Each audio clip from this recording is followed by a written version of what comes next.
नमस्कार साथियों, स्वागत है आपका अपने एग्ज़ाम वर्ड में। और अभी मैं जो आपसे बात करने वाला बहुत इंपॉर्टेंट है। इंपॉर्टेंट इसलिए है क्योंकि सीयूईटी की एग्ज़ाम डेट्स आ चुकी हैं। सीयूईटी पीजी की एग्ज़ाम डेट्स आ चुकी हैं। यूजी की ऑलरेडी आ चुकी थी। अभी हम बात करने वाले हैं सीयूईटी पीजी के एस्पिरेंट के साथ। सीयूईटी पीजी के जो एस्पिरेंट्स हैं, जो तैयारी कर रहे हैं, उनके कहीं ना कहीं मन में 2-3 सवाल होंगे जिनके मैं जवाब देना चाहूँगा और बहुत ही जल्दी आपके सवालों के जवाब आपको मिल जाएंगे। पहला जो आपके मन में डर होगा, एक डर होगा कि क्या हम ये कर पाएंगे। दूसरा डर होगा आपके मन में कि मेरा हो पाएगा या नहीं हो पाएगा। तीसरा डर जो रहता है वो होता है पेपर से पहले का डर, यानी कि एक प्रेशर जो कि हम केवल फील करते हैं, यानी जो एग्जाम दे रहा होता है उस स्टूडेंट को पता होता है कि वो प्रेशर क्या, बाकी उसे कोई नहीं समझ पाता है। इन तीनों सवालों के जवाब भी दूंगा, लेकिन उससे पहले मैं आपको एक चीज़ कहना चाहूँगा। अगर आप इन 40 दिनों में तैयारी को एक तेज़ गति देना चाहते हैं, आप चाहते हैं कि आपकी प्रॉब्लम्स कम हो सकें, आप चाहते हैं कि कहीं ना कहीं आप बेहतर एक रिजल्ट ला पाएँ, अपने एक जो ड्रीम यूनिवर्सिटी के लिए आप तैयारी कर रहे हैं उस यूनिवर्सिटी में पहुंच पाएँ, तो आपको एक चीज़ ध्यान में रखनी है। वो ये होगा कि आप जो सिलेबस दिया है एनटीए ने उसके बाहर ना जाएं। कोई भी यूट्यूबर, कोई भी ऑनलाइन टीचर आपको कुछ भी कहे कि मैं भगवान हूँ, मैं ही सब कुछ करवा दूंगा, मेरे कहने से ऐसा होगा, मैं जो बताऊंगा वही पेपर में आएगा, प्लीज़ भरोसा मत करिए। इवन मुझ पर भी मत करिए। मैं बहुत क्लियर बोलता हूँ इस चीज़ को लेकर, क्योंकि आप सिलेबस से बाहर मत जाएं। सिलेबस के बाहर जाएंगे, सिलेबस छूट जाएगा और उसके बाद पेपर में क्या होगा सबको पता है। पहली चीज़, प्रेशर से बचने का सबसे आसान तरीका यही है कि सिलेबस से बाहर नहीं जाना है। दूसरा सबसे इंपॉर्टेंट सवाल, दूसरा सवाल ये होता है हमारे मन में कि जब हम तैयारी कर रहे होते हैं तो कई बार हमें ऐसा फील होता है कि I am not able to do this, या फिर हमारे पेरेंट्स बोल देते हैं, या हमारे पड़ोसी बोल देते हैं, या हमारे दोस्त बोल देते हैं, कोई भी बोल सकता है ये चीज़ कि आपसे नहीं हो पाएगा। बहुत बार आपके साथ हुआ होगा कि कहने वाले लोग मिले होंगे तुमसे कि तुमसे ना हो पाएगा। तो मुद्दा ये है कि जब ऐसी कंडीशंस आएँ आपके सामने, ऐसा प्रॉब्लम आप फेस करें, उस टाइम इन चीज़ों को कैसे हैंडल करें। 40 से 42 दिन आपके पास हैं, मैक्सिमम 45 दिन मान लीजिए। मुद्दा ये है कि आप जब तैयारी को कर रहे हैं, आपके मन में जो ये डाउट्स चल रहे हैं, सवाल चल रहे होंगे, इन सारे सवालों का बहुत सिंगल एक जवाब होता है, और वो जवाब ये है कि आप जब कोई आपसे ये कहे कि तुमसे नहीं हो पाएगा, उस चीज़ को एक चैलेंज के तौर पे लेना स्टार्ट करिए कि अब तो मुझे करके दिखाना है। इसके लिए ये भी नहीं कि अब 24 घंटे में से 20 घंटे बैठे रहें, जागते रहें, उसके आवश्यकता नहीं है। लेकिन कहीं ना कहीं जिस तरह से एग्ज़ाम पास में है, आपको ज़रूरत है कि आप अपनी पढ़ाई को कम से कम 8 से 10 घंटे दें, तभी वो चैलेंज पूरा कर पाएंगे। केवल यूँ एकदम डोले शोले दिखा के कि यार अब तो मैं फोड़ दूंगा, ये कर दूंगा, वो कर दूंगा, वो देखिए फिल्मों में होता है, रियल लाइफ में नहीं होता है। ठीक है। और फिल्में तुम जानते हो कि आधी से ज़्यादा जो है वो रियल लाइफ पे आधारित तो नहीं कह सकते हम। आधी से ज़्यादा स्टोरी उनकी इस तरह से बनाई जाती है ताकि दर्शकों को आनंद आए। दूसरी चीज़ मैं आपसे ये कहूँगा कि कई स्टूडेंट होते हैं कि जब उनको कहा जाता है कि लाइक आप ये काम करना स्टार्ट कर दीजिए, उसके बाद वो क्या करते हैं ना, फटाफट अपना फ़ोन उठाते हैं, लैपटॉप उठाते हैं, आईपैड उठाते हैं, आईफोन उठाते हैं और शुरू हो जाते हैं मोटिवेशन लेने के लिए संदीप माहेश्वरी, विवेक बिंद्रा और कई बहुत बड़े बड़े नाम हैं उनको देखने। ईमानदारी से बता रहा हूँ, इतने सारे मोटिवेशन लेक्चर मैंने भी देखे, तुमने भी देखेंगे, किसी का भी मोटिवेशन 1.5 घंटे से ज़्यादा नहीं टिका होगा आज तक। ठीक है। मोटिवेशन कहाँ से आता है? खुद से आता है। एक सेल्फ मोटिवेशन नाम की चीज़ होती है। जैसे जब आप जीवन में तन्हा हो, अकेले होते हैं, उस टाइम आप एक वर्ड यूज़ करते हैं अपने लिए। वो वर्ड पता क्या यूज़ करते हैं? Self love. तो फिर जब सेल्फ लव हो सकता है अगर जीवन में, then why not self motivation. उसके लिए हमें क्यों किसी दूसरे की ज़रूरत पड़ती है? क्यों हम हमेशा एक सहारा ढूंढते हैं कि हमें कोई आके कहे कि तुम ये करो, तब हम जामवंत मतलब हनुमान जी बनेंगे और वो हमारे लिए ज़िंदगी में जामवंत बनेंगे। क्योंकि आप अगर रामायण में देखेंगे तो रामायण में इसका एक एग्जाम्पल मिलता है, हनुमान जी और जामवंत के बीच में चर्चा का। वहाँ पे आता है एक कि हनुमान जी अपनी शक्तियों को याद नहीं कर पाते, तो जामवंत उनको याद करवाते हैं कि तुम्हारी ये शक्तियाँ हैं, और जब उन्हें पता चलता है तो वो अपना जो शरीर है वो एकदम बड़ा कर लेते हैं और बोलते हैं जामवंत जी बताइए, मैं रावण को मार के आ जाऊँ क्या? क्या करना है? पूरी लंका जो है वो तहस नहस कर दूँ क्या? देखिए अगर आपको ऐसा कोई जामवंत मिल गया है देन डेफिनेटली आप बहुत कुछ कर लोगे लाइफ में। तो मेन मुद्दा है कि मैं सिर्फ यही कहूँगा कि जीवन में जो आजकल ऑनलाइन जामवंत हैं उनसे हमारा मोटिवेशन, हमारी शक्तियाँ लगभग 1 से 1.5 घंटे तक तो जागृत रहती हैं। तत्पश्चात हम फिर उसी दौर में चले जाते हैं जिस दौर में हमें उस जामवंत ने जगाया होता है। ठीक है। क्योंकि उसके पीछे एक रीज़न है। यहाँ पे हम जामवंत हम अपने अकॉर्डिंग चुनते हैं, चुना हुआ नहीं आता है। हो सकता है कईयों के लिए जामवंत मैं भी हो सकता हूँ, कईयों के लिए कोई और हो सकता है, बट मुद्दा ये है कि आपको जीवन में एग्जामवंत चाहिए, लेकिन अगर शक्तियां जाग जाएं आपकी तो उन्हें फिर सोने मत दीजिए, ठीक है। सबसे बड़ी गलती हम यही करते हैं। मेरे कहने का पूरा भाव ये है, रामायण का एग्जाम्पल मैंने इसलिए लिया, हनुमान जी का एग्जाम्पल मैंने इसलिए लिया क्योंकि ये माना जाता है कि उस दौर में भी ऐसे लोग थे जिन्हें ये पता था कि वो बहुत कुछ कर सकते हैं, लेकिन उन्हें अपनी शक्तियों का ज्ञान नहीं था। ऐसे ही आप भी वो सब कुछ कर सकते हो जो शायद आपने नहीं भी सोचा होगा अभी तक। आप में से बहुत सारे लोग आईएएस का सपना देखते होंगे, प्रोफेसर का सपना देखते होंगे, वो बाद की बात है, लेकिन अभी आपके लिए क्या है, आपको एक एंट्रेंस क्लियर करना है, उसके बाद आपकी दूसरी जर्नी स्टार्ट होती है। आपका एक नया जन्म होगा, एक नई लाइफ स्टार्ट होगी, और वहाँ से आप नए सपने देखना स्टार्ट करेंगे, नए तरह की पढ़ाई करना स्टार्ट करेंगे और नए सपनों को एक आकार देना आरंभ कर देंगे।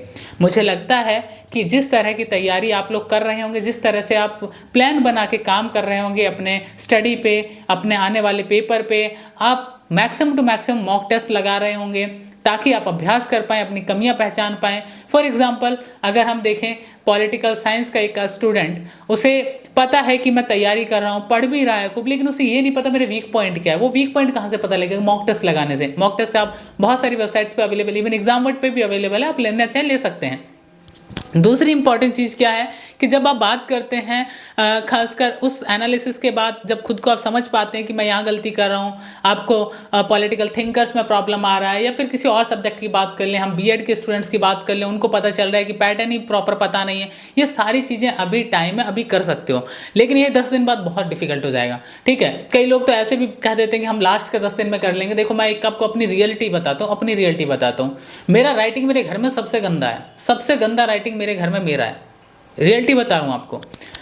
एंड मेरे घर में जब मैं देखता हूँ, मेरे फादर का राइटिंग देखता हूँ, मेरी सिस्टर का राइटिंग देखता हूँ, मेरे छोटे भाई का राइटिंग देखता हूँ, वहाँ पे देख के मुझे ना खुद के ऊपर ऐसे लज्जा आती है। जब मैं 8th क्लास तक था या 6th क्लास में था, तो मेरे पिताजी जो मेरे शिक्षक भी रहे हैं 9th क्लास तक, वो मुझे खूब पीटा करते थे इस बात पे स्कूल में कि मनदीप तुम अपनी राइटिंग सुधार लो, तुम चीज़ों को याद रख लेते हो, तुम चीज़ों को ठीक से लिख लेते हो, लेकिन तुम्हारा राइटिंग इतना गंदा है कि वो तुम्हारा एक बैड इंप्रेशन छोड़ देता है, जिसकी वजह से तुम्हारे मार्क्स कट जाते हैं एग्जाम्स में।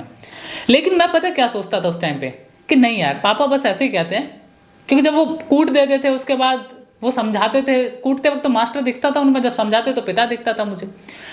तो मैं बस उन्हीं चीज़ों को लेके सोचता था कि यार मैं काम करूँगा, जब मेरा एग्ज़ाम आएगा ना उस टाइम पे मैं पक्का राइटिंग सुधारूंगा। और मैं हमेशा कहता था कि आप जब एग्ज़ाम होंगे देखना मैं कितना सुंदर लिख के आऊँगा।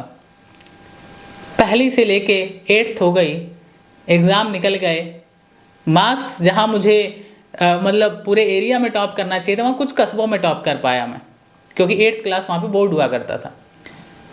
मुझे रिग्रेट होता था कि काश मैंने वो एक थप्पड़ जो फर्स्ट क्लास में पढ़ा था, सेकंड क्लास में पढ़ा था, उसे उस दिन सीरियस लिया होता और उसी दिन अपनी राइटिंग पे इतना काम किया होता कि मेरी राइटिंग मेरी बहन जैसी सुंदर हो गई होती या मेरे छोटे भाई जैसी सुंदर हो गई होती। तो शायद मुझे ये रिग्रेट नहीं होता कि मेरी राइटिंग की वजह से मेरे मार्क्स कट रहे हैं एग्ज़ाम में। और मेरे को हमेशा ये बात सुनने को मिलती थी हर एग्ज़ाम के बाद कि जो हमारे घर में जब कंपेयर होता था तो पता चलता था कि मुझे सबसे पीछे बिठा दिया जाता था कि तुम तो हटो, तुम्हारी राइटिंग कीड़े मकोड़े जैसी है। ये डायलॉग मेरे लिए यूज़ हुआ करता था, ठीक है। आज मैं ये नहीं कहूँगा मेरी राइटिंग आज भी सुंदर नहीं है, लिटरली मेरा सुंदर नहीं है राइटिंग, लेकिन मैं सिर्फ एक चीज़, ये एग्जाम्पल मैंने इसलिए दिया क्योंकि कई लोग ये कहते हैं कि एग्ज़ाम पास में आएगा तो हम ये कर लेंगे, हम वो कर लेंगे, लेकिन ये करना वो करना इतना आसान नहीं होता है अगर आप उन चीज़ों को रेगुलरली चेंज करने की कोशिश नहीं करते हो। बहुत ही प्रैक्टिकल एग्जाम्पल है, वो चाहे हनुमान जी का दिया हो या फिर मैंने अपना पर्सनल दिया हो। तो स्टूडेंट सबसे इम्पॉर्टेंट यही है कि आप इस टाइम अपने आप को चेक करें, अपने आप को जाँचें, अपने आप को पहचानें। हम कल शाम को 7 बजे मिल रहे हैं एक लाइव सेशन में, जहाँ पे हम क्वेश्चन आंसर सेशन रखने वाले हैं, जब हम सारे क्वेश्चंस आपके होंगे, जवाब हमारे होंगे, हमारे टीचर्स रहेंगे, मैं रहूँगा वहाँ पे, और हम उन सारे सवालों पे चर्चा करेंगे। जो सवाल आपके मन में, जो डर आपके मन में, जो क्वेश्चंस आपके मन में, प्लीज़ टेलीग्राम चैनल ज्वाइन कर लें, लिंक उसका डिस्क्रिप्शन में दिया गया है। और साथ ही साथ वहाँ पर हमने एक व्हाट्सएप लिंक भी शेयर किया हुआ है, वो भी इस यूट्यूब वीडियो के नीचे डिस्क्रिप्शन में दिया गया, आप डायरेक्ट व्हाट्सएप पे भी जाके ज्वाइन कर सकते हैं। आपके मन में कोई भी सवाल रहे, कोई भी डर हो, कोई भी संशय हो, प्लीज़ कल के उस सेशन में पूछिएगा। साथ ही साथ फ्री मॉक टेस्ट भी अवेलेबल है, आप उनको भी ले सकते हैं। पेड मॉक टेस्ट सीरीज भी अवेलेबल है, वो भी ले सकते हैं। क्रैश कोर्सेज भी अवेलेबल हैं, आप वो भी ले सकते हैं, क्योंकि ये चॉइस आपकी है कि आपको लेना है या नहीं लेना है, पूर्णतः आप पे निर्भर करता है। मेरा काम था आपको ये बताना कि आप इन 40 दिनों को कैसे यूटिलाइज करेंगे, हर डे को कैसे यूटिलाइज करना है। हम आपकी हेल्प करेंगे। इन 40 दिनों की जर्नी को आज आरंभ कर रहे हैं। अगर आप भी जुड़ना चाहते हैं इस यात्रा से, जर्नी से, तो तुरंत से टेलीग्राम चैनल ज्वाइन करें, व्हाट्सएप ग्रुप ज्वाइन करें और स्टार्ट करें अपनी तैयारी, दें अपने सपनों को एक नई उड़ान टीम एग्जाम वर्ड के साथ। आप सबका शुक्रिया। मिलते रहेंगे लाइव सेशंस में, मिलते रहेंगे आपसे टेलीग्राम के माध्यम से, मिलते रहेंगे आपसे यूट्यूब लाइव सेशंस में, मिलते रहेंगे आपसे जूम सेशंस में, और कुछ स्टूडेंट्स के डाउट्स को लेते रहेंगे व्हाट्सएप के थ्रू और अन्य माध्यम जो सोशल मीडिया के माध्यम है उनके थ्रू। तो जुड़ना ना भूलें exam word official Telegram channel से, क्योंकि वहाँ पे आप पेड मॉक टेस्ट खरीदिए या मत खरीदिए, क्रैश कोर्सेस लीजिए या मत लीजिए, कम से कम जो फ्री मॉक टेस्ट हैं उन्हें लगा के अपने आप को जांच परख तो लीजिए, क्या पता वो जामवंत आपके लिए एग्जाम वर्ड बन जाए। धन्यवाद। आप सबको मेरी शुभकामनाएं, मेरी टीम की तरफ से शुभकामनाएं। मैं आशा करता हूं आने वाले दिनों में आप देश के सर्वोच्च विश्वविद्यालयों में अध्ययन कर रहे होंगे और अपने सपनों को बुन रहे होंगे, अपने माता पिता के वो सपने जो उन्होंने आपको शायद जन्म देते वक्त देखे थे कि मेरा बेटा या मेरी daughter one day she will become an politician या फिर बिजनेस मैन या बिजनेस वूमन या फिर एक जज बने। वो सपने पूरे करने का सही समय आ गया है और उसके लिए मास्टर्स को बेहतर तरीके से करना बहुत ज़रूरी है। आप सबका शुक्रिया। कैसा रहा ये सेशन बताइएगा ज़रूर कमेंट सेक्शन में, और मुझसे चर्चा करने के लिए एग्जाम वर्ड ऑफिशियल ज़रूर ज्वाइन कर लें और अपने डाउट्स, अपने सवाल ज़रूर भेजें। शुक्रिया, धन्यवाद।